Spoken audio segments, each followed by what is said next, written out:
Kenal banyak polisi, Ayam Mirna ngaku jago tembak, saya yang ngurus orang Densus. Ayam Mirna Salihin, Edi Darmawan Salihin lagi-lagi jadi sorotan setelah film dokumenter Escort Murder Coffee and Jessica Wongso beredar. Film tersebut menceritakan tentang kasus Coffee Senida yang menewaskan Mirna Salihin dan menyeret nama Jessica Wongso menjadi tersangka. Satu aktor dalam kasus tersebut adalah Ayam Mirna, Edi Darmawan Salihin. Selama persidangan kasus Mirna, Edi Darmawan disebut-sebut punya backingan kuat lantaran latar belakang sebagai pengusaha. Edi sendiri mengaku kenal banyak polisi karena ia adalah atlet penembak. Ia mengaku kenal polisi dan Densus dari hobinya menembak. Edi mengaku sebagai atlet menembak dari berbagian. Ia juga mengaku sering meraih penghargaan dari lomba atau kompetisi menembak. Kari Ilyas juga menanyakan bisnis Edi Darmawan di bidang senjata apa? Supplier senjata polisi? Tanya Bang Kardi. Enggak, saya waktu itu di Angkatan Darat.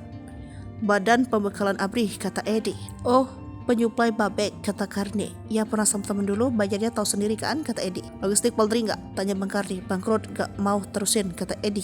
Sekarang Edi Darmawan mengaku sudah pensiun. Ia memiliki berkebun menanam cabai di wilayah Pemijahan Kabupaten Bogor. Ia juga memiliki tanah di wilayah Bitung yang dimanfaatkan untuk bisnis singkong. Kini, Edi mengaku tak memiliki bisnis lain, namun Kari Ilyas membuka bahwa Edi Darmawan masih memiliki bisnis properti.